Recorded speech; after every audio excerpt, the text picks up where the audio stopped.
What do you swear you saw, but don't have any proof of? Before we start with the first story, please hit a subscribe and ring the notification bell to stay updated with us. Story 1. I saw a fox chasing a turkey on a hot summer day. They both tired out and stopped running at the same time and laid down to rest. Then they got up to continue the chase after about a minute. Some absolute cartoon nonsense that I swear happened, but I wouldn't believe me either. Story 2.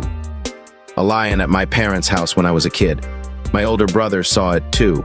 Coincidentally, a lion went missing from a zoo in Ohio around that time and was never found. My brother and I swore we saw it, but obviously had no proof. That winter, my parents found giant paw prints outside that definitely were not a dog, cat, coyote, etc. Years later, when I was a freshman in high school, my friend's mom was driving me home and swore she saw a lion run across the road my parents live on.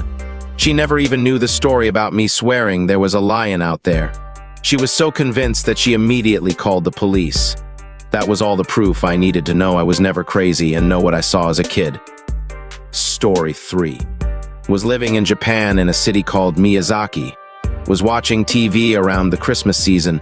Station was MRT, as was about 10:00 p.m. at night. There was a station ID break and it ended with a full-screen large type message in English. Merry Christmas FU. This was 1993. Story 4. I was doing laundry, and after opening the door to take the clothes from the washer, a live grasshopper flew out and hit me in the chest. It scared the shit out of me because it was so unexpected. A grasshopper somehow got into my laundry, survived the entire wash cycle, and had enough life in him to jump out and hit me. I threw him back outside. I joke and say he's immortal. He's probably still out there somewhere. Story 5. Sort of a stretch in the question, but when I was a little girl, I had a dream where I lived an entire life. The dream felt like a lifetime. I grew up, got married, had children, grew old with my husband, and I died. I still remember the peace of dying and thinking to myself that I was so happy and lucky for the blessed life I lived. As me and my husband get older, he starts to look and feel more like the man I grew old next to in my dream. I woke up right after I died, crying. I couldn't have been more than 9 or 10. Story 6. I saw an ivory-billed woodpecker in college. I'm not a bird enthusiast or anything, but I saw this giant woodpecker pecking weird and I watched it until it flew off. A day or two later, I saw on the news that one had been spotted near my area, and that was a big deal because they were declared extinct in 1944. Story 7. Some kind of ape thing that ran out of a house, shook its butt, and then ran back in a house. But the doors were closed. It never opened the door, just ran right through it both times. Crazy thing is, I was like 13 and my 12-year-old cousin was with me, and we still talk about it to this day. We saw the same exact thing. I'm 32 and he's 31. Story 8. Me and a buddy were laying on some playground equipment after a night of drinking when both of us at the same time go, "What's that?" There was a light up in the sky about twice as bright as the stars around. It, staying still in the sky, that we hadn't noticed before. Suddenly, it picks up speed, goes from directly overhead to over the horizon in about 5 seconds. Story 9. An absolutely colossal earthworm. It must have been 4 inches in diameter. I was just a kid and was coming out of my front lawn. I panicked and stomped the ground to scare it away, and it worked. And every day I have regretted it since because I have absolutely no proof of this giant fucking monster living in my front yard. Story 10. Faceless people. Once standing under the light outside my grandparents' garage. When I asked my grandfather to look, nobody was there and he said he never saw anyone. The second time, I was being kept out of my grandparents' living room, and when I accidentally walked in, one was lying on the sofa bed. When later asked about being kept out of the room, my grandmother denied it ever happened. Still a vivid set of memories from my childhood. No explanation. Story 11. I have 2 things. Both happened when I stayed at my mom's house. They live about half a mile off the main road in the woods. These events happened in the mid to late 90s. First thing, I was about 15 or so.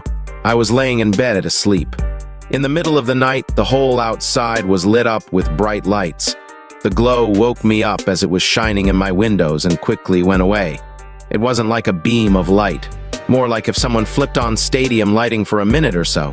Second thing, at my mom's house on a different day. Around 7:38 a.m., I was walking between the living room and kitchen, and I heard these angelic voices harmonizing from above, I guess. It lasted like 10-15 seconds. Never heard anything like that before or since.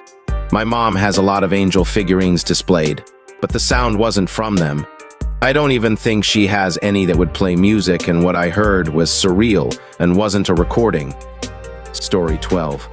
I've seen people just disappear in the woods. I was on a hike by myself when the entire forest just went completely silent all at once, and the sounds of all the birds and anything else was just suddenly replaced by the sound of thousands of buzzing flies. That seemed like a bad sign at the time, so I just turned around and started walking back towards the start of the trail. I saw a guy wearing a blue t-shirt, gray dark green cargo shorts, and a black watch walking towards me. White guy, medium to large build. Never caught his face. It was blocked by the trees. I'm already freaked out by the change in noise, so I stop where I'm at and wait for him to pass. He walks behind a tree, doesn't pass the tree, never reaches me. I walk where he was walking, nobody there. Still hear the sound of the flies buzzing around, but no flies in sight. Didn't see him in any direction. Didn't see any footprints. Never saw him as I was walking back. No clue where he went. Story 13. My best friend died almost a decade ago now. I miss her. Without knowing it, I cooked her last dinner and said my last goodbye. I went home to get some sleep. At 2:01 a.m., I felt something wake me up. I opened my eyes, and for just a few seconds, I saw a gray, not black, blob like one-dimensional shadow moving across the ceiling. The shadow wouldn't make any sense with the angles of the windows and the streetlights. I lived in that house for many years and never saw a shadow move like that. I had two perpendicular beams on my ceiling intersecting at the center of my ceiling. The shadow crossed over the two beams without hugging the vertical faces of the wood.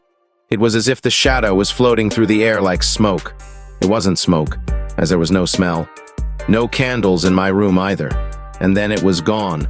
Trying to figure out what I saw, it took me a while to fall back to sleep. That the next morning, I got the call that my best friend died at 1:35 a.m., 26 minutes before something woke me up. To this day, I am convinced I saw her soul floating above me, somehow saying goodbye. I have no idea if I'm correct, but that's how I feel. I'm not a religious person. I believe in science, but I can't ignore that night's experience. I know science will figure it out one day. I miss you. I think about you every day. Story 14. A shadow person. I saw someone in my kitchen late at night who I thought was my father standing by the stove. It was dark, and I jumped when I saw his silhouette in the dark. I asked him what he was doing standing in the kitchen in the middle of the night. He just stood in the dark, not moving. I told him it wasn't funny. It's freaking creepy. I flipped the light switch on. I was alone. Nobody there but me shaking from terror. I couldn't see him clearly, but I saw someone with his shape in the dark. I talked to it. Nobody will ever believe I saw that. I know what happened that night. I talked to it for about 30 seconds. It stood 6 feet from me. P.S. Maybe I'm freaking crazy. When I think about it, it's easier to convince me I hallucinated, had some sort of psychotic episode, or was seeing things instead of what really happened. Edit. I wasn't sleeping. It was late night, but I was on my computer in my room eating a snack at night. I went to wash my plate in the kitchen and saw someone standing at the stove. He was blocking the clock from the stove. I could see the shape because of the green glow of the clock. It was the only lighting in the kitchen. Story 15. A possessed house, or whatever, worked for the local utilities reading water meters while in school. Old-ass house.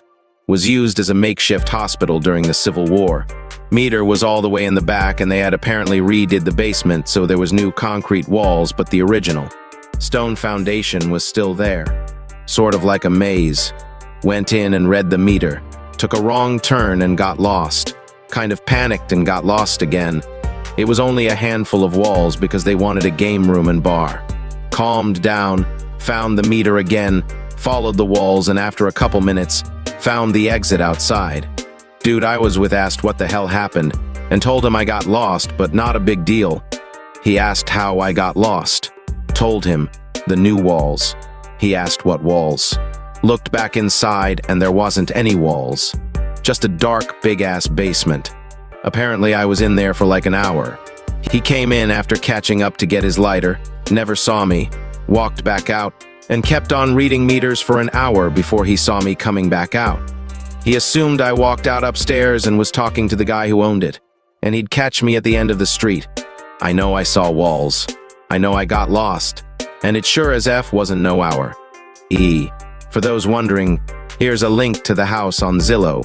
The house was getting remodeled in the early 90s, and the owner sold it a few years later when he went bankrupt. It's changed hands, I think, multiple times according to some people I know who still live there. It's finally getting some attention to be remodeled. It belonged to a surgeon or doctor who bought it from a reverend who was rumored to be into some dark stuff. According to some newspaper clippings, the basement was used as a makeshift morgue, and the rooms upstairs were used as oars during the Civil War. Alright folks, that's a wrap. If you like more of this, please hit a thumbs up and subscribe to the channel. You can also share your thoughts in the comment below. I'll see you in the next video.